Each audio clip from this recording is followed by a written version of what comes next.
지금 온라인으로도 좀 많은 분들이 좀 보고 계실 거고요. 저 오프라인 상에서도 이제 앞에 좀 계시는데 온라인 계시는 분들은 이제 보실 수는 없겠지만 오프라인 상에서 이제 앞에서 나와 보면은 이 한국 사람들의 가장 큰 특징이 이제 절대 앞에 앉지 않는다. 예, 그리고 이제 오후 수업 이게 점심 드시고 오후 수업에는 조금 더 지금 또 빈자리도 조금 보이는 것 같아요. 예, 몇 분 가방은 있고 안 들어오고 이게 또 한국인의 미덕이죠. 오후 수업에 이제 점심 먹고 좀 늦게 오거나 또 안 온다. 이제 그게 또 한국인의 미덕이니까 좀 천천히 좀 가도록 하겠습니다. 일주일 이제 꼬박 달리시는 그 강좌의 세 번째 시간이네요. 보니까 초반부인데 초반부에 좀 묵직한 이야기들을 벌써 좀 많이 다루신 것 같습니다. 앞부분에 그 윤 장관님 강의하고 그 다음에 하면 상당히 좀 불리한데 원래 이게 윤 장관님이 내용도 탄탄하고 이제 또 구력이 좋으셔서 그 다음에 강의를 하면 또 왠지 좀 없어 보이고 좀 늘 그런데 그래도 윤 장관님께서 하실 때 통일에 대한 전반적인 그 철학적인 사조, 기조 그리고 또 국제정세의 전반 부분에 대해서 아마 쭉 다 훑어주셨을 거라고 생각을 합니다. 근데 이제 이번 시간에는 조금 더 들어와서 제목은 이게 북미 관계죠. 사실은 바이든 시대의 북한 그리고 통일이라고 하는 건데 우리가 통일 얘기하고 하는데 그 북한 얘기하고 통일 얘기하고 하면 되는데 왜 바이든 시대라고 하는 거예요? 시진핑 시대나 무슨 뭐 기시다 시대 그런 제목을 어딜 가도 잘 붙이진 않습니다. 근데 어느 통일 강좌를 모아서 학교에서 하든 시민단체에서 하든 교회에서 하든 간에 어쨌든 북미 관계, 바이든 시대 뭐 이제 이런 것들은 제목들은 저희가 종종 많이 붙여서 강의들을 하곤 합니다. 요청도 많이 받고 크로스로드에서도 이렇게 요청하신 건데 북미 관계에 대해서 유독 이제 중요하게 생각하고 우리가 강의 주제로 따로 뽑고 하는 거죠. 어디 다른 데 가서도 뭐 시진핑 시대의 북한 뭐 이제 이런 거 따로 뽑아가지고 막 강의를 집중적으로 하거나 그런 거는 많이는 못 보셨을 거예요. 북중 관계, 북일 관계 이제 이런 것들은 여러 뭐 한반도의 주변 정세 할 때 북중 관계, 북일 관계 뭐 이렇게 묶어서들 얘기하는 건 보셨을 건데 이렇게 바이든 시대의 북한 그리고 통일 이렇게 따로 뽑아서 하는 것 그 이유부터 좀 생각을 좀 해봐야 될 것 같습니다. 본격적인 이야기를 나누기 전에 왜 그럴까요? 왜 북미 관계 이렇게 좀 따로 뽑아서 우리가 보고 있을까요? 이럴 때는 오프라인에 일찍 오신 분들이 또 불리하죠. 그러니까 답변을 또 뭔가 현장에서 좀 말씀을 하셔야 될 것 같으니까 왜 그렇다고 혹시 생각을 좀 하십니까? 이게 북미 관계, 뭐 바이든 시대 북한 우리가 왜 또 이렇게 딱 끄집어서 볼까요? 네, 예. 미국의 공화 민주 양당이 바뀔 때마다 정책 기조가 바뀌고 거기에 따라서 이제 여러 현상과 결과들이 달라지기 때문에 그래서 우리 대해서 면밀하게 검토를 해야 된다. 네. 국제 질서의 변화에도 역시 많은 영향을 주기 때문에 우리가 알아야 된다라고 하는 건데 이 말씀 속에 다 들어 있습니다. 사실 미국이 뭐라 해도 뭐 미국과 미중 관계 뭐 G2 시대가 왔다 어쩌다 뭐 미중 신냉전 어쩌다 하더라도 지금 미국이 전 세계에서 가장 힘이 센 행위자인 거는 부인할 수 없는 사실입니다. 20세기, 21세기는 어쨌든 미국의 세기가 되고 있죠. 그걸 뭐 부인하고 싶다고 해서 부인할 수 있는 건 아닌 거고 그게 잘못됐다 안 됐다라고 하는 방향에 대한 평가 분석들은 각자 할 수 있겠지만 어쨌든 우리에게 주어진 현상 자체는 미국이라고 하는 초강대국을 우리가 맞닥뜨리고 살고 있는 상황이긴 합니다. 20세기 21세기는 누가 뭐라고 해도 미국이 초강대국으로서의 지위를 누리고 있는 세기다라고 하는 거는 이건 어쨌든 이게 뭐 변동될 수 없는 그런 역사적 사실인 것 같아요. 그리고 그 와중에 우리 한반도에서 더 중요한 이유가 있는 거죠. 한반도에서 뭐가 더 중요하느냐라고 하는 건데 북미 관계라고 하는 것이 한반도라고 하는 이 국제 질서, 한반도가 가지고 있는 공간, 지정학의 국제 질서에서 북미 관계만이 본질적으로 아직 변하지 않은 유일한 관계입니다. 남아있기 때문에 우리가 그 북미 관계를 면밀하게 들여다봐야 될 필요가 있는 것이죠. 한반도라고 하는 관계 지금 뭐 여러 가지 기원 뭐 지난 시간에도 보시고 평소에 지금 여기 크로스로드 강의 들으실 정도면 굉장히 많은 교양을 가지고 계실 거기 때문에 한반도를 둘러싼 국제정세에 대한 이해는 굉장히 좀 풍부하실 겁니다. 근데 한반도의 국제정세에 어쨌든 지금 뿌리는 어디서부터 오느냐 20세기에 1945년도 2차 대전 이후 그리고 1950년 6.25 전쟁 그때부터 이런 냉전 질서가 해체, 동결 혹은 다시 그게 냉전 질서가 강화되는 거 이제 그 분위기 왔다 갔다 하는 거를 따라서 한반도 국제 질서는 이제 변해 왔었죠. 그러니까 1945년 50년대 그 6.25 전쟁 2차 대전 끝나고 나서 그 소련과 미국이 한반도 양쪽에 진주를 하고 그게 48년도에 어쨌든 조선민주주의인민공화국과 대한민국의 두 개의 정부가 설립이 되고 50년도에 6.25 전쟁이 나면서 두 나라가 이제 완전히 분단의 길로 간 게 지금 어쨌든 한반도 질서의 기본 근간인데, 자, 그럼 그 6.25 전쟁, 한국 전쟁이 지금 어떤 상태에 있느냐? 이제 그게 어떻게 정리가 됐느냐가 한반도 질서가 또 어떻게 정리됐느냐라고 하는 거에 굉장히 또 중요한 키포인트가 되는 것이죠. 자, 지금 다들 아시다시피 6.25 전쟁, 한국 전쟁이라고 하는 건 지금 어떤 상태입니까? 휴전 상태, 정전 상태죠. 6.25 전쟁, 한국 전쟁이라고 하는 1950년 질서. 그러니까 53년 7월 27일 날 정전 협정이 맺어졌는데 53년 7월 27일 맺어진 정전 협정 727 질서라고 이제 할 수 있겠죠. 727 체제 혹은 727 질서라고 하는 53년 체제라고 하는 게 지금 69년째 가고 있습니다. 내년이면 70년이 됩니다. 이 70년이 될 동안에 전쟁의 당사자들의 관계를 한번 생각해 보세요. 전쟁의 당사자들의 관계는 다 변했어요. 근데 북미 관계만 오로지 변하지 않고 지금 남아 있는 상태입니다. 6.25 전쟁, 한국 전쟁의 참전 당사자들이 누구였죠? 우리, 한국, 북한, 또 어디 있었습니까? 미국 이제 소련, 그리고 중국. 이게 가장 큰 이제 당사자죠. 나머지 16개국 참가국들이 있고 참전국이 있고 하지만 가장 큰 당사자들은 이렇죠. 근데 이 5개 나라의 이제 관계들을 한번 좀 살펴보십시오. 탈냉전 기조와 함께 대부분 다 관계 개선들이 이루어졌습니다. 어떻게 되어 있습니까?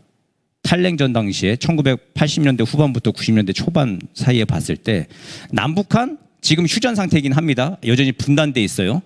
그런데 과거에 70년대, 80년대 초입까지의 남북한 관계가 지금 남북한 관계는 어떻습니까? 여러모로 좀 많이 그래도 달라진 면들이 있습니다. 특히 80년대 후반 때 기억나시죠?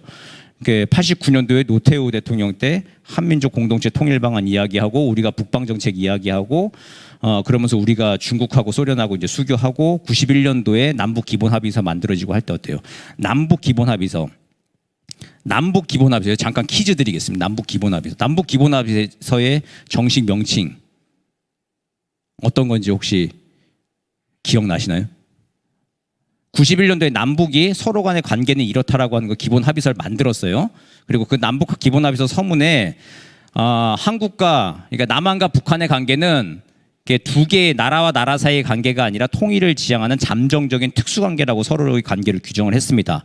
그 기본 합의서의 정식 명칭, 이게 굉장히 그 정식 명칭이 중요한데 뭐냐면은 남북 사이의 화해와 불가침 그리고 교류 협력에 관한 합의서입니다. 화해와 불가침이라고 하는 얘기가 들어갔습니다. 불가침. 지금 이게 불가침이라고 하는 게 전쟁을 끝낼 때 서로 이제 더 이상 침략하지 않는다라고 하는 협약을 서로 맺습니다. 그게 이제 불가침 협약인데 남북 사이에서는 지난 2018년도에 9.19 남북 군사 합의서니 뭐니 이제 여러 가지 아주 또 빛나는 합의서들이 있긴 했지만 이미 91년도에 남북 사이의 화해와 불가침 교류 협력에 관한 합의서라고 하는 걸 이미 체결을 해놨습니다. 그러니까 불가침에 관해서 이미 합의를 해놨고 70년대부터는 불가침 하자라고 하는 이야기들을 계속 이제 주구장창 주고 받았었고 이제 그런 사회였습니다. 그리고 그걸 91년도에 문서화해서 남북 사이의 불가침에 관련된 합의서를 만들어 놓은 상태입니다. 전쟁을 했던 가장 큰 두 당사자 남북한이 이제 서로 전쟁하지 말고 싸우지 말고 화해하고 불가침 하자라고 하는 걸 91년도에 일단은 어쨌든 서명을 하긴 했어요. 그 이후에 지금 30년째 이러고 살고 있긴 하지만 어쨌든 공식적으로 한번 서명은 한 적은 있습니다. 그래서 화해와 불가침에서 이게 전쟁 당사자였던 관계가 지금 완전히 종전 협정까지는 가지 않았지만 거의 이제 그거에 임박해 있는 전 단계로 가는 불가침이라고 하는 아주 중요한 공식 선언 문서를 만들어 놓은 게 남북한 사이에 있었습니다 이미. 자, 그럼 우리와 또 다른 전쟁 당사자였던 중국 어떻습니까? 올해가 수교 한중 수교 30주년입니다.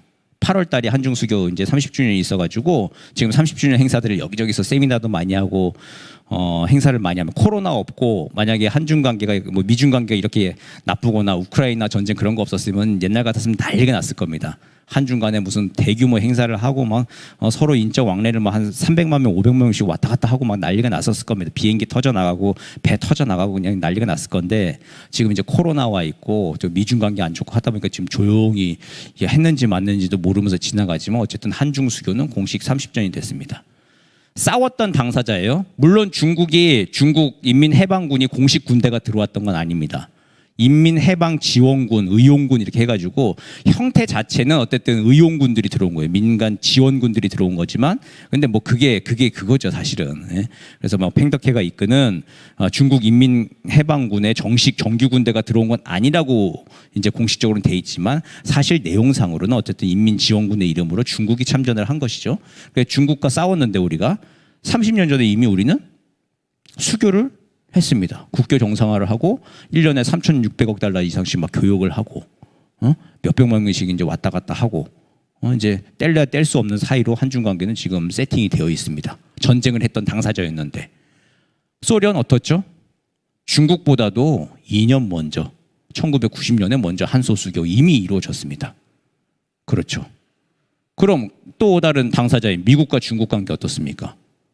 한중 수교, 한소 수교, 남북 기본합의서 그거 훨씬 이전에 1979년 1월 1일자로 미국과 중국은 정식 수교를 맺은 바 있습니다. 71년도부터 키신저가 이제 중국에 가가지고 이제 사람들 만나고 그리고 이제 핑퐁 외교 시작되고 닉슨과 덩샤오핑이 회담을 하고 71년, 72년도 이제 그렇게 회담들 시작한 이래로 79년도에 미국과 중국은 이미 79년 1월 1일자로 국교 정상화 수교를 이뤘어요. 한국 전쟁의 당사자였던 대한민국, 중국, 구소련, 미국 다 서로 다 교차 승인을 하고 상호 수교, 국교 정상화를 이미 다 이루었습니다. 그런데 유일하게 한국 전쟁의 당사자 중에 지금 남아 있는 두 양자 관계의 당사자가 어디다? 북한과 미국이 안 바뀌고 지금 있는 거죠. 북미 관계가 지금 70년째 아직도 물론 공식적으로 다른 나라들도 한국 전쟁 자체가 이제 정전 상태긴 하지만 북미 자체는 이제 지금도 이게 냉전 수준 넘어가지고 서로 말폭탄 주고받으면서 특히 북한이 더 많이 말폭탄 주고받으면서 북미 관계는 전혀 진일보한 면들이 많이 보이지 않는 다른 나라들 관계, 국교 정상화된 나라들의 관계에 비했을 때 북미 관계는 지금 아무것도 이루어진 게 없다 평가를 해서 상대 평가를 했을 때 물론 절대 평가를 하면 뭐 이렇게 계속 한 게 있습니다. 하지만 상대 평가를 했을 때 북미 관계는 지금 지난 70년간 거의 나아간 게 없다라고 하는 거죠. 그래서 지금 우리가 한반도 관계 얘기를 할 때 북미 관계라고 하는 거를 집중적으로 얘기할 수밖에 없는 상태입니다. 지금 한반도의 국제 정세의 핵심 거의 8할 이상 90%는 북미 관계라고 해도 사실은 좀 과언이 아니겠죠. 그래 지난 정부에서도 그 북미 하노이 회담 그리고 북미 싱가포르 회담 이렇게 북미 정상회담 북미 대화 중재하고 성사시키는데 그렇게 노력을 했던 이유도 바로 이제 그 이유가 있었죠. 둘을 앉혀놓으면 그래도 이제 뭔가라도 나오겠지 했는데 이제 그 테이블에서 이제 깨져가지고 지금 몇 년째 이렇게 좀 흘러오고 있는 거긴 합니다만 북미 대화, 그러니까 한반도를 둘러싸고 있는 질서 중에 북미 관계라고 하는 게 특히 6.25 전쟁, 한국 전쟁 그리고 그거의 정전 체제인 7.27 체제, 7.27 질서에서 북미 관계만이 오로지 지금 한치도 변하지 않았던 관계였기 때문에 우리가 이 북미 관계를 좀 뜯어서 좀 봐야 된다. 특히 미국이 변화하고 거기에 맞춰 북한은 또 어떻게 변화하고 있는지.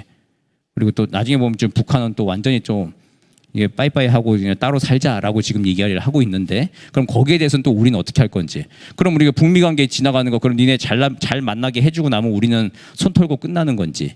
그 다음에 우리의 목표는 또 뭐가 돼야 되는 건지 그런 게 이제 오늘의 좀 주제가 될 겁니다. 그래서 크로스로드에서도 아마 이렇게 주제를 잡고 의뢰를 좀 주신 것 같습니다. 그러니까 바이든 시대의 북한 그리고 통일인데 이걸 좀 북미 관계가 왜 중요한지에 대해서 좀 앞에 좀 말씀을 좀 드렸었고요. 그리고 이제 이걸 좀 보면서 말씀을 좀 드리면은 일단 지금 바이든 정부라고 하는 거의 특색을 좀 보겠습니다. 지금의 북미 관계 또 미국을 이해를 하려면은 지금 미국이 어떤 상황인가라고 하는 걸 이해를 좀 해야 하는 게 가장 급선무이겠죠. 앞에서도 아마 뭐 윤정관님이나 다른 분들 또 다른 강의에서도 말씀들을 좀 하시겠지만 반복되는 얘기일 것 같습니다. 지금 미국의 상황 한마디로 좀 말씀을 좀 드리자면 제 식으로 좀 표현을 하자면은 남의 신경 쓸 겨를이 없다라고 하는 겁니다. 아마 좀 느끼시죠.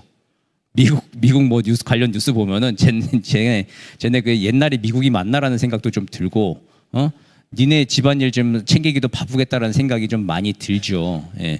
바이든 시대의 미국이라고 하는 것은 이제 바이든 대통령이 당선될 때 당시부터 보면은 예고가 좀 여러 가지가 돼 있었죠.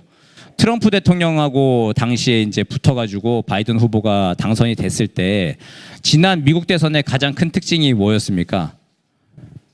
최다 득표의 당선자와 최다 득표 낙선자가 나왔던 선거였던 거죠.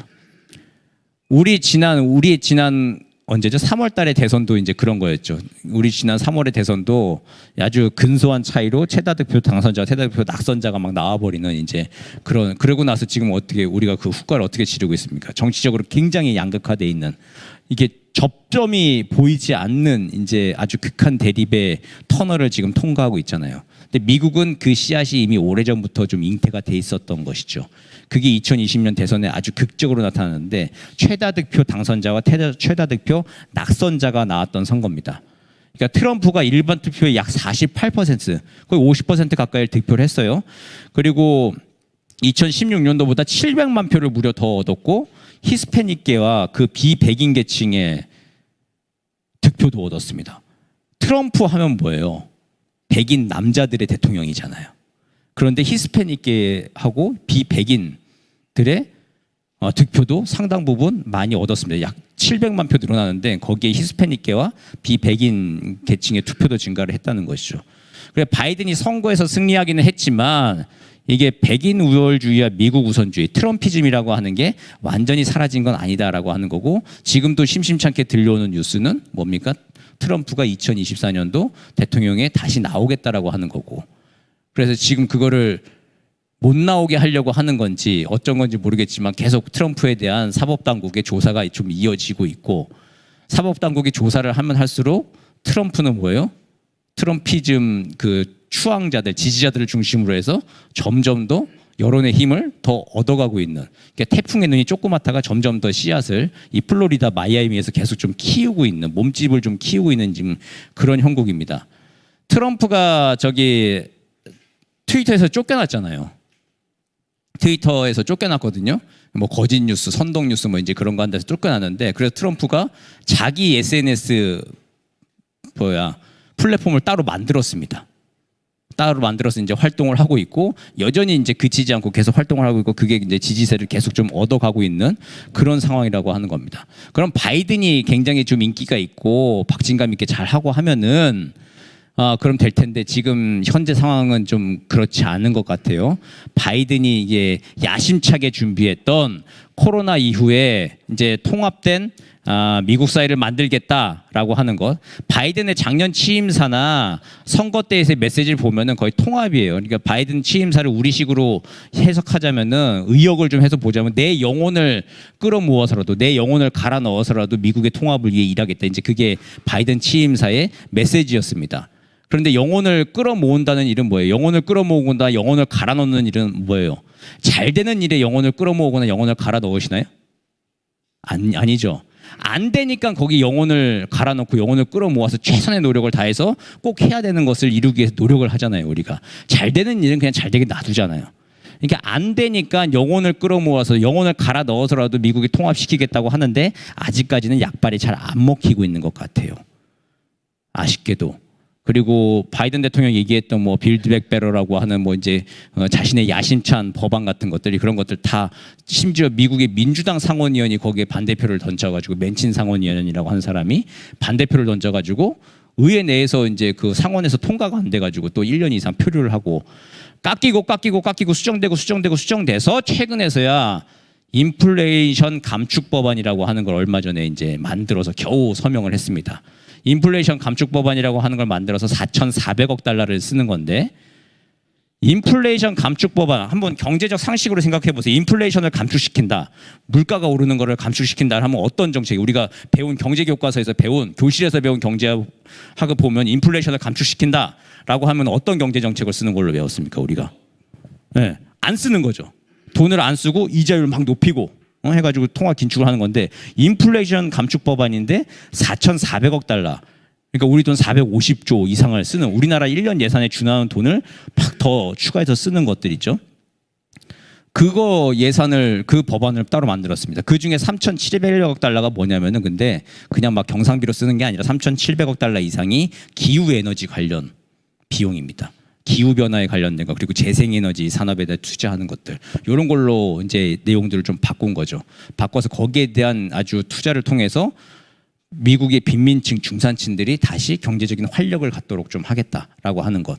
미국의 그 에너지와 기후 관련된 그리고 또 그와 관련된 제조업 일자리에 대한 포트폴리오를 좀 바꿔서 밖으로 나갔던 일자리들이 다시 들어오게 하고 미국의 빈곤층과 중산층들이 다시 일자리 회복해서 살 수 있도록 하는데 투자를 하는 법안이 이제 그 인플레이션 감축 법안이라고 하는 그렇게 해서 지금 이게 고물가 인플레이션 현상을 막겠다 잡겠다라고 하는 이름으로 바꾸고 수정하고 포장지를 계속 바꿔서 어쨌든 인플레이션 감축 법안이 만들어져서 얼마 전에 사인을 했습니다.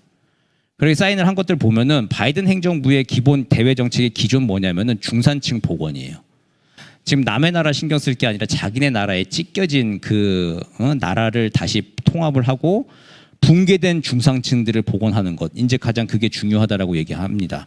이게 작년에 바이든 대통령 취임한 다음에 2021년도 3월 달에 최초로 나왔던 바이든 행정부의 인테림 내셔널 시큐리티 스트래티직 가이던스예요. 잠정 그 국가 안보 전략 지침입니다. 그러니까 2021년도 1월 달에 취임을 하고 2021년도 3월 달에 바이든 행정부의 국가 안보 전략은 뭘고 될 것이다라고 하는 걸 잠정적으로 좀 보여준 지침이 2021년도 3월 달에 나면 이게 의미가 깊습니다. 사람들이 미국한테 기대하는 거 뭡니까? 과거 우리가 상식적으로 가지고 있는 미국에 대한 생각은 뭐예요? 세계의 경찰이잖아요. 지도자 역할을 해주길 많은 사람들이 바라죠. 미국이 깃발 들고 좀 정리해 주기를 원하잖아요. 그리고 미국이 좀 돈도 내고 해가지고 코로나 같은 사태가 오면 좀 백신도 좀 나눠주고 마스크도 나눠주고 그게 보통 우리가 20세기 때 알고 있던 그리고 많은 사람들이 바라고 있던 미국의 역할이었고 미국이 그동안 해왔던 일들인 것이죠.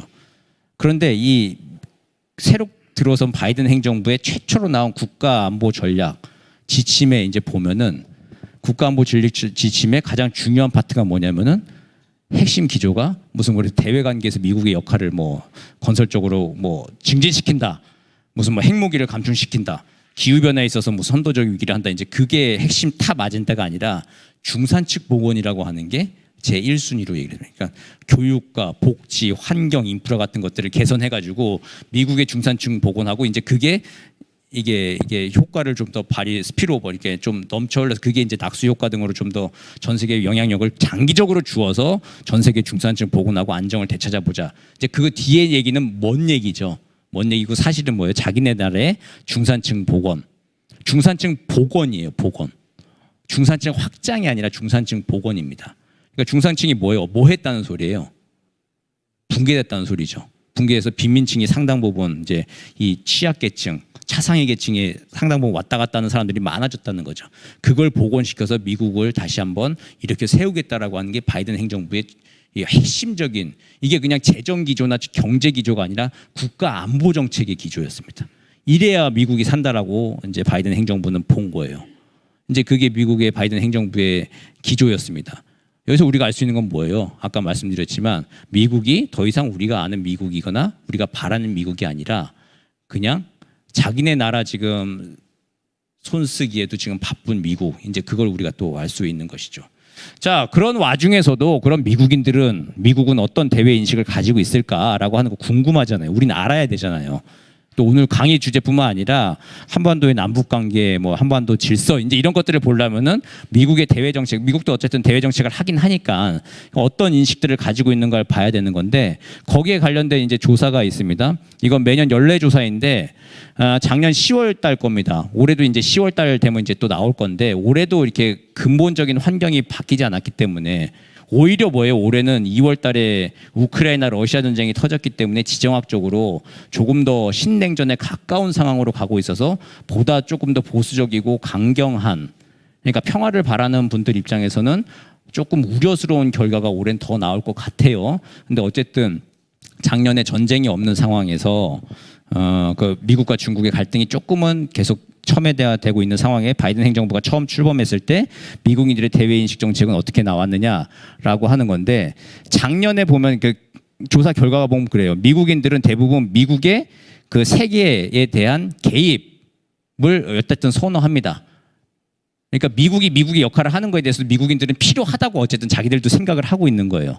그런데 중요한 건 뭐냐면 73% 정도가 역시 근데 이제 국내 개혁, 국내 상황의 개선에 대해서 73% 정도 이상이 굉장히 좀 그 강조를 좀 두고 있는 거. 73%가 교육을 특히 또 개선시켜라.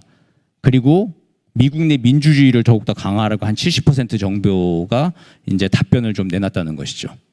그리고 한 50% 정도가 경제적 불평등을 완화시켜라라고 하는 거고, 이제 한 53% 정도 인종 차별 같은 것들을 완화시키자. 이제 이런 게 대외적으로도 중요하고 미국의 역할을 찾는데 중요한 대내적인 요소다라고 이제 보고 있었던 거고, 중국에 대해서는 58%의 미국인들이 그 지금 이제 그 미중 간의 무역이 58% 정도의 미국인들은 미중 간의 무역이 미국의 국가 안보를 해치고 있다라고 지금 생각을 좀 한 겁니다. 50% 이상이. 그러니까 중국에 대한 대단한 이제 적개심을 좀 보이고 있는 것이죠. 그러면서도 68%의 미국인들은 뭐냐면은 무역 세계화라고 하는 건 여전히 미국한테 좋은 것이다라고 얘기하고 있습니다. 그리고 64%의 미국인들은 뭐냐면 미국이 여전히 전 세계에서 지도자의 나라 역할을 좀 해야 된다라고 하는 것이죠. 그러니까 결국은 어쨌든 미국인들은 전통적으로 미국이 가지고 있는 거에 그 세계에서의 그 지도 국가의 역할을 계속 가져가자. 그거는 변치 않게 생각은 일단 하고 있다는 것이죠. 하지만 어쨌든 그래도 눈앞에 보이는 산적한 국내 현안은 계속 해결해라라고 하는 게 미국 유권자들은 계속 끊임없이 지금 미국 내에서는 얘기 요구하고 있는 판이고요. 자, 그럼 조금 더 나라별로 조금 더 자세히 좀 들어왔을 때 한국에 대해서는 우호적으로 봅니다. 한국은 동맹이라고 인식을 해요. 한국이 전쟁이 났을 때는 가서 싸우자라고 하는 걸 대부분 찬성을 합니다. 반면에 이제 북한은 적으로 인식하는 건 확실하게 좀 드러났고요. 67%의 미국인들이, 그러니까 3분의 2에 가까운 미국인들이 남한을 동맹이나 혹은 파트너로 인식을 하고 있습니다. 동맹이나 파트너로 인식한 67%가 동맹이나 파트너로 인식을 하고 있는 거예요. 근데 이거는 그 동맹이라고 하는 걸로 봤을 때는 프랑스 52%, 독일 45%, 미국, 일본 44%에 있는데 요거 이어서 바로 이제 한국도 중요한 동맹 국가로 미국인들을 인식을 하고 있다는 겁니다.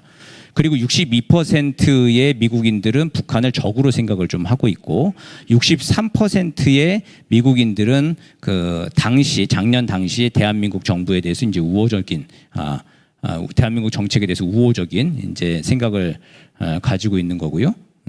그리고 미국인들 93%는 김정은에 대해서 비호감을 표시를 했다는 겁니다. 그리고 63%의 미국인들은 만약 북한이 미국을 침략하면은 가서 싸워야 된다라고 이제 찬성을 했다는 거예요. 그래서 찬성을 하고 있고 북한을 다루는 데 있어서는 그 지금 현재 핵무기를 동결시키고 대화를 하자라고 하는 게 어쨌든 76%. 당장 전쟁으로 쳐버리는 게 아니라 핵무기를 동결시키고 어쨌든 그 평화협정 같은 걸 만들어 나가자라고 하는 것도 좀 많이 이 76%가 있었고 그리고 북한이 계속해서 핵무기를 유지하고 있다. 그러면은 24% 정도까지 북한하고 이제 뭐 할 게 없다. 그런 상황에서는 24% 정도의 까지 이제 북한하고 뭐 할 게 없다. 북한과의 대화는 지지하지 않는 걸로 확 상황이 바뀌는. 그러니까 북한이 핵 동결을 하고 뭐 하면은 76% 가까이는 또 뭐 이렇게 대화하고 뭐 해보자라고 얘기하지만 북한이 핵을 더 강화하거나 뭔가 가지고 있을 걸 유지한다라고 하면은 한 24% 정도까지 그래도 뭐 북한이랑 대화를 해봐야지라고 하는 그 지지층이 훅 떨어진다고 하는 거죠. 그리고 35%의 그 미국인들은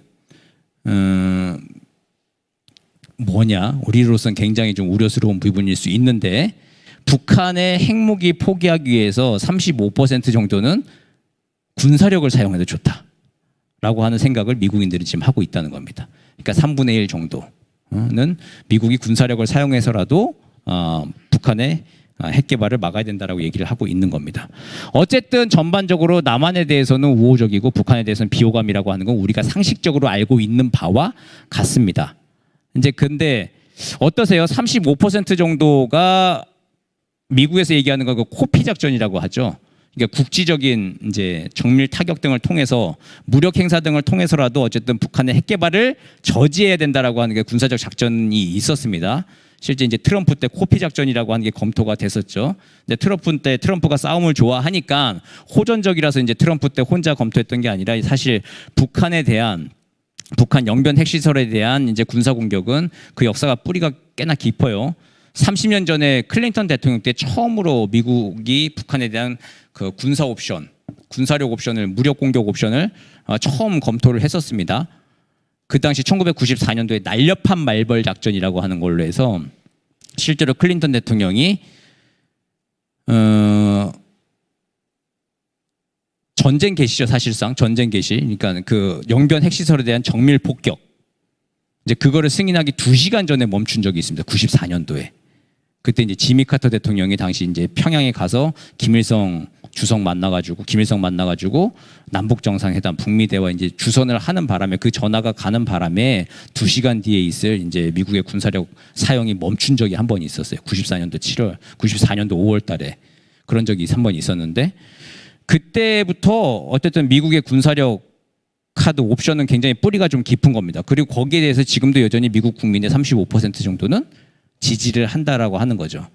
이게 뭐예요? 중동 지역이나 다른 나라들에서 미국이 성공을 거둔 바가 있죠. 국지적인 이제 무력 싸움을 해가지고 완벽히 승리하진 못했지만 어쨌든 미국을 향해서 영내 그 미국의 어떤 해당 중동 지역이나 아프리카 지역이나 중남미 지역에서 미국의 영향력에 대해서 반기를 드는 저항하고 있는 세력을 이제 초장에 이제 싹을 잘라버리는데 군사력을 사용해서 그래도 효과를 본 적들이 과거에 미국의 역사에 좀 있었습니다.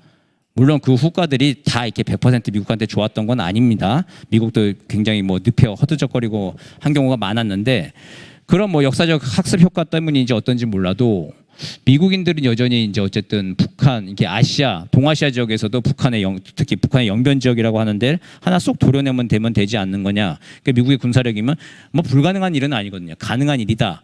그리고 그렇게 하자라고 하는 사람들이 35%가 있다라고 하는 겁니다. 그 여기 지금 오프라인에 몇 분 안 계셔가지고 뭐 여기서 뭐 샘플링 하긴 좀 어려울 것 같은데 그리고 또 여기 한국 분들은 어쨌든 남북 관계 이런 강의 들으시는 분들 중에는 뭐 전쟁을 해서라도 뭘 해보자라고 하는 분은 많지는 않은 것 같아요. 왜냐 우리 전쟁의 바로 당사자이기 때문에 바로 뭐 한판 붙자라고 하는 분들은 그렇게 많이 뵙지 못했어요. 어쩌다 보면 가끔 있긴 한데 근데 미국인들은 어쨌든 그 태평양 건너 일이다 보니까 여전히 이 군사력 옵션에 대해서는 살아있는 카드로 여론의 지지를 받을 수 있는 걸로 좀 살아있는 상태라고 이제 하는 겁니다.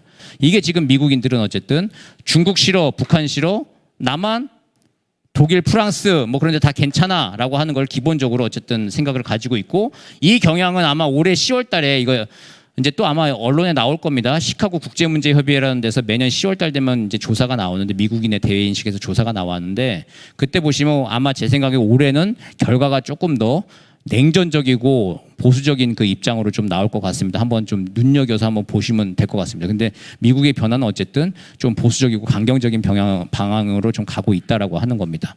그런 찰나에 한반도 정책이라고 하는 건 어떻냐? 기본적으로 정리된 건 어쨌든 빠르게 잠깐 좀 훑어볼게요. 미국의 한반도 정책의 가장 중요한 거는 북핵 문제하고 한미동맹 문제입니다.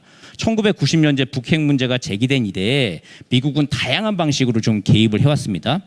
1990년대 2000년대 초까지는 북미 양자 대화를 중심으로 해가지고 북한 문제를 핵 문제를 풀어보려고 했는데 2003년도에 육자 회담이 시작되면서부터는 그때부터는 이제 다자간 회담을 통해서 어쨌든 북한 핵 문제를 풀어보려고 했고 뭐예요? 양자 회담이든 다자 회담이든 지금 어쨌든 대화를 중심으로 해가지고 2000년대까지 북한 핵 문제를 풀어보려고 굉장히 많은 노력을 기울여 왔습니다.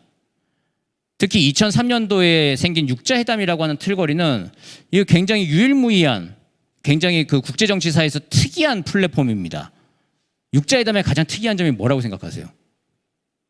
이게 지금 미중 경쟁의 미중 경쟁에 첨예화되고 있는 이런 시점에도 많은 시사점을 주는데 육자회담이 굉장히 좀 중요한 모델이자 플랫폼입니다. 물론 안 되고 있고 망했지만 지금 거의 망했다고 평가를 주고 정체돼 있긴 하지만 뭐 복원될 수 있다면 굉장히 좀 중요한 시사점을 주는 플랫폼인데 뭐가 가장 중요한 포인트일까요? 육자회담 같은 경우에. 응. 통일 이후에 그 통일 이후에 시사되는 바도 많습니다, 우리한테. 그리고 다자간이라고 하는 것도, 응. 응. 그렇죠. 다자간에 이제 주변 강대국들의 합의가 돼야 우리가 안정된 그 한반도 질서를 이룰 수 있다라고 하는 시사점인데, 그 당사국이 어디죠? 남북한하고 또 중국, 미국, 뭐 러시아, 일본 이렇게 6개 나라죠. 의장국이 어디입니까? 의장국, 육자회담의 의장국. 육자회담의 의장국, 중국이에요, 중국. 그 점이 굉장히 중요한 포인트입니다. 미국이 참가한 다자회담에서 미국이 자기네 의장 자리를 넘겨준 플랫폼이 없어요, 거의. 근데 육자회담에서는 그 북한 핵 문제는 중요한 거잖아요. 근데 자기네가 의장국을 안 하고 중국한테 의장국을 의탁을 했습니다. 이게 중요한 시사점이 있죠. 물론 이럴 수 있어요. 미국 입장에서는 근데 미국 입장에서는 이게 뭐 강 건너 불구경 일이 아니잖아요. 자기네가 직접 북미 회담으로 막 이렇게 10년 가까이 다뤄왔던 문제인데 여기 중국 들어와서 이제 육자 회담을 이제 하자고 합니다. 거기에 의장국 자리를 중국한테 줬다라고 하는 것. 협력적으로 이제 뭔가 한다라고 하는 그 가설을 하나를 우리가 좀 볼 수 있죠. 미국과 중국 간에 그러니까 북핵 문제에 대해서 이제 그 당시에는 동일한 전략적 목표와 공감들을 가지고 협력을 해보자. 그리고 그때까지는 미국과 중국이 사이가 어때요? 미국 내에서도 중국이 이렇게 부상하는 게 좀 우려스럽긴 한데 어쨌든 얘를 잘 포용해가지고 국제 질서에 미국 중심의 국제 질서에 잘 이제 끌어들여가지고 우리 편 만들어가지고 한번 살아봐야지라고 하는 걸 미국이 그 당시까지만 하더라도 생각이 강했습니다. 그 당시까지만 해서 어쨌든 중국한테 그럼 동아시아의 가장 중요한 문제 중에 하나인 북핵 문제 풀어가는데 의장국을 하나 맡기고 거기에 협력을 하면서 그럼 이제 그 동아시아에서의 자기네 이제 패권과 이익도 좀 같이 한번 조화롭게 만들어 보자라고 하는 그런 생각을 했다는 것. 가설 그거 하나가 있을 수 있고 두 번째 가설은 뭐냐? 북핵 문제는 포기했다. 어차피 안 될 문제다. 그냥 중국 니네가 그냥 니네 동네 문제니까 한국이랑 알아서 잘 해결해 봐라. 우리는 전쟁만 나지 않고 이 상황에서 그냥 북한 핵위기가 조금 올라갔다 내려갔다 하면서도 무기만 잘 팔면 된다. 그런 생각으로 했을 것이냐. 이 두 가지 가설이 어느 쪽에 좀 투표를 하시겠어요? 만약에 가설 두 개가 있다 치면. 뭐 두 가지 양자를 놓고도 사람들이 많이 막 그렇게 설왕설래들을 하긴 합니다. 두 개 다 뭐 다 일리가 있고 뭐 없긴 한데 제가 드렸던 질문에서는 중요한 시사점은 뭐냐. 어쨌든 미국과 중국이 협력해서 공식 플랫폼을 만들었다는 거예요. 그게 지금 미중 경쟁이 첨예화되고 있는 시점에 뭐 하나의 조금 모델이 될 수 있는 플랫폼이 북한 핵 문제를 두고 한번 만들어진 적이 있다라고 하는 겁니다. 그러니까 북한 핵 문제처럼 공통적으로 미국과 중국 그리고 전 세계 국가들이 해결해야 된다라고 공동의 인식과 목표를 가진 문제가 있으면은 그렇게 협력의 플랫폼을 꼭 만들지 못하려는 법도 없다. 미국과 중국의 갈등이 이제 극한대로만 갈 것은 아니다라고 하는 아주 작은 어떤 그 모델. 예시 이제 이런 게 육자 회담에 이제 하나 옛날에 좀 있었다고 하는 것이죠. 그래서 2003년 육자 회담 개최된 이후에 어쨌든 그 회담을 한 6년 가까이 좀 끌고 가면서 양자 회담으로 잘 해보려고 했습니다. 그러다가 2009년도에 오바마 정부 출범 이후에 다시 이제 북미 양자 접촉을 통해서 해결 시도했지만 북한이 2차 핵실험하고 그리고 2016년부터 2017년까지 그러니까 2013년부터 2017년까지 제4차, 5차, 6차 핵실험을 계속하면서 오바마 행정부 때 이어졌던 전략적 인내라고 하는 것도 사실상 이제 그 실패하고 표류하고 있는 그런 상태가 된 거죠. 그러다가 이제 기억하시는 바대로 2017년도에 트럼프 정부 들어왔을 때는 트럼프 행정부에서는 최대화의 압박과 관여 이제 해가지고 전쟁 날 뻔했죠 거의. 말폭탄 왔다 갔다 했던 거 기억나시죠? 2017년도 9월달에 유엔 그 정기회의 정상 연설에서 트럼프 대통령이 북한을 지워버리겠다. 뭐 이제 그런 얘기를 했죠. 예. 그러면 이제 거기에 대해서 이제 뭐예요? 이제 미국에서는 이제 임의의 시각에 뭐 수소폭탄 실험을 태평양에서 하겠다 뭐 얘기도 하고 김정은 위원장이 뭐라 그랬어요? 내 책상 위에 핵단추가 있다. 그럼 트럼프 지는 사람이에요? 또 뭐라 그랬어요? 내 핵단추가 더 크다. 뭐 이제 그런 얘기를 하고 그러면서 거칠게 말폭탄을 주고받았을 뿐만 아니라 우리는 다행스럽게 모르고 지나갔지만 2017년도 하반기에 진짜 전쟁이 날 뻔했습니다. 뭐냐면 미국의 전략 폭격기들이 북한 동해상 공격 디귿자 항해를 막 했어요. 그것도 저희들도 조금 있다가 나중에 알게 된 건데 북한 이제 그 먼 동해상에 이제 공해상에 멀리지만 디귿자 뭐 하다가 디귿자 하다 넘어갔겠죠. 그게 디귿자 하다가 영공 침범도 있고 아마 그랬을 겁니다. 디귿자 항해를 하다 보면은 거기에 북한 공군력이 만약에 조금 더 첨단 전력을 더 갖추고 있어서 바로 맞대응을 했다. 그럼 뭐예요? 그건 그 전쟁이에요. 그러니까 북한이 핵무기 빼놓고는 사실 재래식 전력에서는 진짜 별 볼 일이 없거든요. 대응을 못합니다. 사실상 해군 전력이나 공군 전력이나 그러니까 육군의 특작 부대, 그러니까 일부 아주 선발된 인원들 막 키 180, 190짜리 막 람보처럼 막 이렇게 북한식으로 이제 스파르타 훈련 시켜가지고 키워놓은 특작 부대 일부하고 핵무기 빼놓고는 사실은 북한의 군사력이라고 하는 것이 붙으면은 깨질 수밖에 없어요. 그래서 한미연합훈련 하는데 북한이 그렇게 염증을 일으키는 거죠. 우리 북한군 동계 정기훈련, 하계 정기훈련 하는 거 여러분 우리 알고 지나가나요? 모르시죠, 잘. 위협이 안 되니까 모르는 거예요. 북한의 훈련이라고 하는 게 우리 남한에 위협이 된다. 그러면 우리가 지금 가만히 있어요? 우리도 대응훈련하고 민방위훈련이라도 하고 뭐 난리가 났잖아요. 근데 우리는 언젠가부터 잘 모르고 지나갑니다. 안보 불감증이라고 해소할 수도 있지만 뭐냐면은 우리의 국방력이라고 하는 게 재래식 전력만으로 봤을 때 첨단 재래식 전력으로는 북한이 지금 따라올 수 있는 수준이 사실은 아닌 거죠. 그래서 북한이 핵무기를 개발을 하는 거죠. 북한이 첨단 재래식 전력으로 우리 한미 전력을 대항할 수 있으면 재래식 전력의 국방력 강화로 갔겠죠. 근데 그게 안 되니까 핵무기라고 하는 가성비 좋은 무기에 그렇게 집착하고 이게 핵이 얼마 전에는 뭐예요? 김여정이가 국채로까지 얘기를 했더만요. 핵이 곧 북한입니다. 북한. 이제 그렇게 스스로 선언을 했어요. 그러니까 그것 빼놓고는 아무것도 없다라고 하는 겁니다. 이제 그게 이제 무시무시한 한방이기 때문에 우리가 이제 그걸 없애려고 하는 거고, 그리고 전쟁이 이제 나면은 그러니까 지금 우리가 왜 북한하고 전쟁을 안 하려는 이유는 뭡니까? 우리 첨단 재래식 전력으로는 사실은 지금 쓸어버리려면 쓸어버릴 수도 있어요. 그리고 북한이 한미연합훈련을 두려워하는 이유가 뭐냐면 자기네들이 감당해낼 수 없는 수준의 국방력, 군사력이 자기네 앞마당에 전개돼가지고 훈련을 하고 있으니까 불안한 겁니다.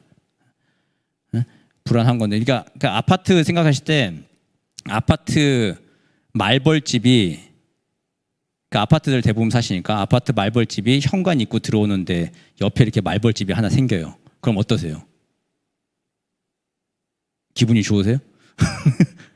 기분이 좋진 않죠. 불안하긴 하죠. 말벌집이 있는데 그걸 뭐 119가 와서 떼든지 관리사무소 해가지고 떼든지 하고 이제 그런 생각을 하고 말벌집이 그 어쨌든 아파트 1층 현관까지 들어와서 뭐 이제 말벌집이 그 앞에 달려 있는 것까지는 그래도 그냥 뭐 좀 불안하고 좀 조심스러워하면 살죠. 근데 말벌이 아파트 1층 현관문 열리는데 그러다가 왔다 갔다 하는데 그 몇 마리 들어오고 또 들어온 것들이 엘리베이터 타고 올라서 내 집 안에 들어오고 하면 어떠실 것 같아요? 말벌 한두 마리가 왔다 갔다 해도 미쳐버리는 거죠. 근데 북한 입장에서는 이거 말벌집이 원래 주한미군이라고 하는 가공할 만한 핵전력이, 가공할 만한 세계 최강의 군대 전력이 한미연합군이 60만 명 이상의 대군이 자기네 이제 앞마당에 있는데 여름철에 그리고 3월 달에 연합훈련이라고 하면서 말벌들이 뭉뭉 왔다 갔다 하는 거예요. 그러면서 윙윙 들어오고 이게 막 밤새도록 윙윙 소리가 나고 언제 이게 저것들이 들어와서 부지불식간에 나를 쏠지도 모르고 막 이제 그런 불안감과 공포감에 지금 적대적인 포위의식에 지금 사로잡혀 있는 거죠. 북한 같은 경우에. 근데 우리는 뭐예요?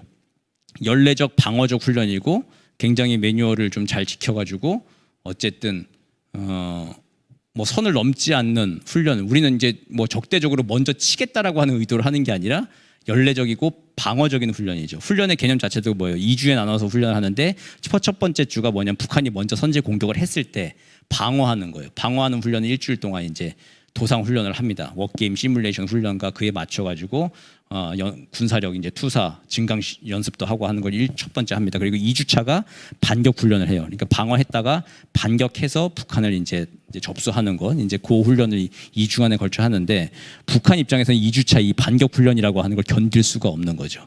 이거를 한미 연합군이 모여서 1년에 2차례 크게 3월과 8월에 한다는 거. 그거는 말벌들이 무더기로 지금 들어와가지고 자기네 아파트 거실을 지금 헤매고 있는 상황과도 비슷하게 느끼는 그런 공포감을 가지고 있는. 그러니까 이렇게 치를 떨고 막 이때가 되면 난리를 매년 그렇게 치는 겁니다. 근데 이거는 지금 올해 또 이제 새로 또 한미연합훈련을 더욱더 확대해서 하겠다라고 하는 거죠. 이제 그러다 보니까 북한 입장에서는 더욱더 이제 치를 떨면서 이제 그 반격을 할 수밖에 없는 건데, 트럼프 대통령 때 2017년에는 정말 북한을 칠 뻔할도 그런 상황까지 갔던 겁니다. 그러고 있다가 극적으로 이제 2018년도에 굉장히 좀 극적인 상황인 거죠. 예? 굉장히 극적인 상황으로 2018년도에 한국 정부가 이제 좀 바뀌고, 트럼프 대통령도 원래 왔다 갔다 하는 사람이니까 그러다가 이제 북한이라고 전임 대통령이 아무도 해보지 않은 길을 가면서 뭔가 성과를 내보겠다라고 하는 이제 그런 생각 가지고 2018년도 한 해 동안 이제 뭐 북미 정상회담들이 열리고 전에 보지 못했던 그런 로드맵들이 막 가긴 갔습니다. 그런데 2019년도 하노이 북미 정상회담에서 결국에는 다시 70년 북미 관계의 동결 상태가 유지되는 쪽으로 다시 가닥이 또 잡혔죠. 그래서 북미에서 2019년 2월 28일 날 하노이 노딜로 이제 끝나고 말았습니다. 그때 하노이 북미 정상회담에서 1항이 북미 관계 정상화였어요. 그리고 2항이 한반도의 안정과 평화, 3항이 북한 비핵화, 그리고 4항이 미군 미군 유해 송환이었습니다. 앞에 1, 2, 3항이 북한이 원하는 바대로 순서대로 나왔습니다. 전 세계 사람들이 미국 대통령하고 북한 정상하고 만나서 회담한다라고 하면 뭘 주시하고 기다렸습니까? 뭘 주시하고 기다려요? 비핵화를 얼마만큼 이룰 것인가? 그래서 평화체제, 평화협정을 뭐 얼마만큼 갈 것인가 말 것인가? 그걸 보죠. 그런데 북한은 비핵화라고 하는 거를 먼저 막 내주고 그 다음에 뭘 받기를 할까요? 여러분들이 만약 북한의 지도자 김정은이라면 그렇게 하시겠습니까? 아니, 안 하죠. 먼저 뭐예요? 북미 관계 정상화라고 하는 게 북한이 70년간 주구장창 얘기했던 거거든요. 그리고 한반도 평화체제 만들고 그 다음에 모든 안전 보장이 된 다음에 자신들 비핵화 이제 할 수 있다. 우리들의 비핵화는 뭐냐? 미국의 선제 북핵 공격으로부터 우리를 방어하기 위한 최소한의 수단이다라고 하는 게 과거까지의 북한의 공식적인 언명이었습니다. 그런 그런 상황 하에서 2018년도에 6월 12일 날 싱가포르에서 트럼프랑 김정은이랑 만났을 때 1항이 북한이 원하는 대로 어쨌든 북미 관계 정상화라고 하는 게 제1목표로 제시가 되고, 한반도 평화체제 구축이라고 하는 게 두 번째로 제시가 되고, 북한이 좀 마지막에 나중에 했으면 좋았을 그 북한 비핵화라고 하는 게 3항으로 좀 이렇게 슬쩍 빠졌습니다. 어쨌든 4항의 미군 유해 송환이라고 하는 거는 이제 좀 기술적으로 김정은이 트럼프한테 좀 주는 선물 같은 의미였고요. 이런 순서로 해서 어쨌든 북한 입장에서 봤을 때는 남는 장사를 그때 했어요. 여기서 아마 김정은의 불행의 씨앗이 싹튼 것 같아요. 제가 보기에는. 트럼프 그 아바이 그 뭐 만나봤자 별거 아니네. 허당이네. 그리고 뭐예요? 김정은은 최초의 해외 외교 무도에 나갔는데 그 해외 출장 해외 국외에서의 이제 외교 무대의 첫 번째 상대가 초강대국인 미국의 정상이었을 뿐만 아니라 또 그를 상대로 뭐예요? 할아버지 아버지도 이루지 못한 미국 지도자로부터 북미 관계를 정상화시키겠다라고 하는 약속을 받아오고, 또 핵심적으로 그렇게 어음만 받아왔느냐? 북미 관계 정상화라고 하는 건 먼 미래의 일이잖아요. 어음이에요. 어음이 아니라 현찰을 받아왔어요. 그때 현찰 뭘 받았느냐? 한미연합훈련 안 하겠다. 이것 때문에 우리도 발칵 뒤집었습니다. 우리나라도 그때. 저도 그때 방송하고 있다가 깜짝 제 귀를 의심했어요. 제가 잘못 들었나 하고. 그때 2018년도 8월에 예정돼 있던 한미연합훈련부터 축소 내지 연기 안 하겠다라고 이제 한 거를 구두로 트럼프가 약속을 해준 거예요. 그게 다행히 문서에서는 빠졌는데 트럼프가 구두로 그때부터 약속을 해주고 한미연합훈련이 뭐 흐지부지되고 이렇게 좀 축소되고 좀 많이 이제 그 약화가 그때부터 좀 많이 됐었습니다. 이거는 김정은 위원장 입장에서는 현찰이에요. 현찰. 할아버지 아버지 그 누구도 미국으로부터 받아내지 못했던 현찰 선물을 김정은 위원장이 그때 받아서 인민과 당 간부들한테 보여줬던 거죠. 근데 이제 그게 오히려 김정은 위원장의 이제 교만과 오만, 불행의 씨앗이 된 거죠. 그러니까 2019년도 2월 달에 하노이 갈 때 트럼프 그 아바이 이제 뭐 얘기 다 된 것 같고 뭐 만나 보니까 허당이고 뭐 좀 얘기 좀 잘 이게 칭찬해주고 좀 얘기 좀 해주고 하면은 뭐 그러니까 내가 이제 1대1로 만나가지고 하면 다 돼. 그리고 이제 영변이라고 하는 거 그 이렇게 문서를 약속해주고 나머지 제재 완화, 제재 완화 이제 그거 보상 받고 이제 지난 8월달에는 한미 연합 훈련 안 한다라고 하는 군사적 측면에서 현찰을 받았으니까 다음번엔 뭐예요? 2019년 2월달에는 제재 완화라고 하는 경제 측면에서 현찰을 딱 받아오고 그 다음에 가면서 이제 북미 수교 장기적으로 몇 년 있다 하고 하면은 이제 북한이 이제 스위스의 아시아가 되는 거야. 핵무기를 가지고 군사 강국이 되고 있고 제재 완화 받아가지고 베트남 이상의 경제 성장률을 보이면서 경제 강국으로 도약하고 그러면은 경제력과 국방력을 두 마리 토끼를 다 잡는 그래서 그 누구도 칠 수 없는 조선을 만들겠다. 스위스 아시아의 스위스 같은 나라가 되겠다라고 하는 자기 유학학교가 했던 그 나라 보면서 맨날 생각을 했겠죠. 이제 그 꿈을 이제 가지고 있다가 2019년 2월달에 노회한 이제 비즈니스맨 이제 트럼프한테 당한 거죠 말하자면.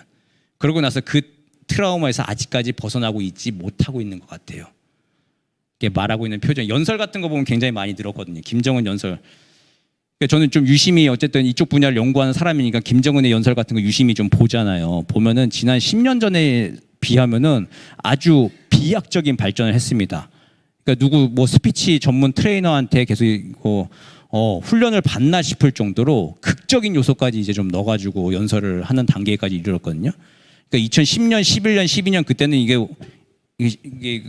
그냥 과격한 표현을 그냥 얼굴 그냥 코 박고 그냥 원고 읽기에 급급했습니다. 근데 지금은 연극적인 요소까지 넣어가지고 뭐 미제가 우리를 부술 수 있다고 맞을 수 있다고 생각한다면 천만에 막 이제 그런 거 강조점을 넣는 것들까지 막 넣으면서 이게 보면 극적인 요소까지 연설에 들어오고 하는 걸로 발전해 왔어요. 근데 이제 그게 대내 인민들에 대한 카리스마 정치의 부분에서는 발전을 좀 해오고 있는데 대외적인 부분에서는 아직 2019년 하노이 트라우마에서 못 벗어나고 있는 상태인 것 같습니다.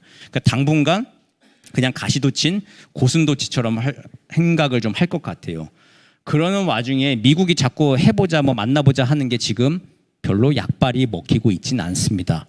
그래서 한미동맹 체제를 이제 계속 강조하면서 바이든 행정부 들어왔을 때 작년에 5월 21일에도 북한에 대해서 조건 없이 대화하겠다 만나자라고 하는 얘기를 하고 그리고 얼마 전에 또 이제 그 윤석열 대통령 만나서 이제 대화를 할 때도 조건 없이 만나자라고 하는 이야기 그 기조를 확인을 했습니다. 그리고 하지만 북미 대화는 지금까지 계속 아시다시피 여전히 열리지 않고 있고 북한 입장에서는 조건이 없긴 왜 없냐. 니네들은 선거하고 대통령 바뀌면 그럼 그 정권은 다 물거품이냐, 꽝이냐, 물에 새긴 약속이냐. 이제 이런 생각을 이제 북한은 좀 하게 되는 거죠. 자기들은 2019년도부터 하노이 때부터 이미 주구장창 밝히고 있는 조건이 있는데 조건 없이 만나자라고 하면은 나는 어떡하라는 거냐. 라고 하는 게 지금 북한의 그런 생각입니다. 그리고 또 조건 없이 만난다고 덜레덜레 나갔다 또 어떻게 돼요? 2019년 같은 일이 벌어지면은 이제는 회복 불능입니다. 그렇기 때문에 북한은 지금까지 미국이 대화하자 해도 아무런 말도 하지 않고 그냥 알겠다라고만 하고 그냥 이제 모르쇠로 지금 계속 일관하고 있는 상태. 그게 지금까지 어쨌든 북미 대화의 현 주소인 상황입니다. 미국의 기본적인 대한반도 정책과 북미 관계의 기본 개요를 여기까지 좀 일단 말씀을 좀 드리고 잠깐만 좀 그럼 쉬었다가요. 이제 1시간 정도 됐으니까 잠깐만 쉬었다가 최근 몇 년간의 상황 정리하고 그럼 앞으로 그 북미 관계 그리고 남북 관계 통일 문제는 어떻게 될 건지 좀 한 1시간 정도 또 말씀을 좀 드리겠습니다.